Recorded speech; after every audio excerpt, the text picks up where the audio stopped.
संपूर्ण देशभरात कोरोना व्हायरसने थैमान घातले आहे। कोरोनाचे संक्रमण होऊ नये याकरिता संचारबंदी संपूर्ण देशात लावण्यात आली आहे।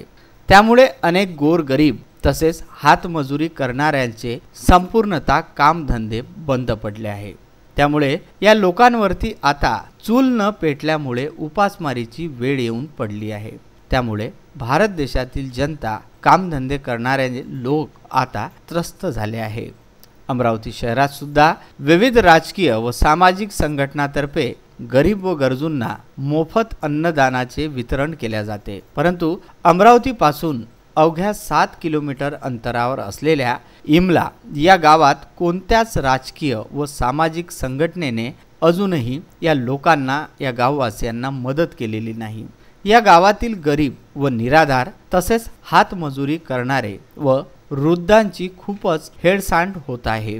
अनेक या गावातील नागरिकांवर संचारबंदीमध्ये उपासमारीची वेळ आली आहे। काही गावातील नागरिक व वृद्ध हे शेतात जाऊन त्यांना काम करावे लागत आहे। तब्येत चांगलं नाही राहत तर यावं लागते आम्हाला।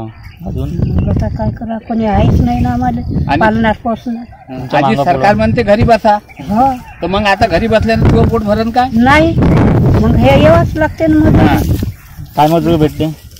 आता भेटते 2-1.5 100-150 रुपये। हो 100-150 रुपयात होते। आजच येऊ आलो आम्ही, असं यायनं लावलं म्हणून आलो।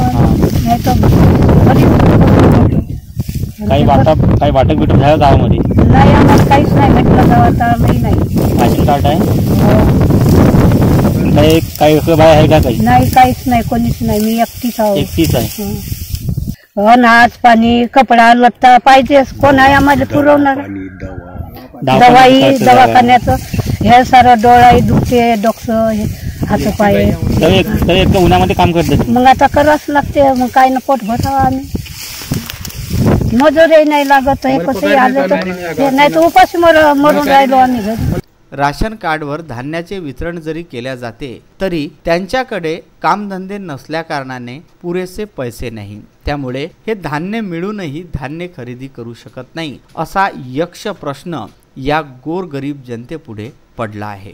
त्यामुळे इमलावासी जनतेनं विदर्भ न्यूजच्या माध्यमातून आपलं मत मांडलं व राजकीय तथा सामाजिक संघटनांनी त्यांच्यापर्यंत पोहोचून त्यांच्या गावात येऊन त्यांना मदत करावी असं आवाहनही विदर्भ न्यूजच्या माध्यमातून केलं आहे। काय अडचण आहे? अडचण आम्हाला हे आता कामधंदे नाही आणि काय करावं आम्ही, काय खावं काय ठेवा, त्याच्यामुळं आम्ही जगा। आमदार कोण नाही? आमदार रवी राणा। काही वाटप केलं नाही का? नाही, मागणी काय आम्हाला राशन दे म्हणून। राशन का? मग राशनच खायचं, त्याच्यावर आम्हाला सरस पाहिजे ना, डाळ पाहिजे, मीठ पाहिजे, तेल पाहिजे, किराणा सर्वच पाहिजे। इमला हे गाव बडनेरा मतदारसंघात येत असल्याने आमदार रवी राणा व खासदार नवनीत राणांनी आमच्या गावातील लोकांच्या समस्यांना तात्काळ प्राधान्य देऊन त्यांचे 2 वेळचे जेवण कसे होईल हा प्रश्न सोडवावा अशी मागणी ग्रामवासी करीत आहे। कोणीच केली नाही, कोणी आलं नाही, कोणी विचारलं नाही तुम्ही जेवले नाही जेवले, हे कोणच विचारलं नाही गावाला आजपर्यंत। आमच्या म्हणजे आजूबाजूनं सर्व काम करून पोट भरणारेच लोक आहेत, कोणते सर्व्हिसवाले आहे नाही, आणि कोणी विचारलं नाही पाहिजे कसं आहे तुमच्या घरात खाले का नाही आहे, तुम्ही काय जेवले काय नाही, हे आजपर्यंत कोणीच आलंही नाही विचारलंही नाही। कोणत्या मतदारसंघात? आपल्या बडनेरामध्ये रवी भाऊ राणा। गरीबाला प्रॉब्लेम आहे सर, गरीबाचा प्रॉब्लेम सॉल्व्ह करणार वाला कोणी नाही आहे खेड्यात।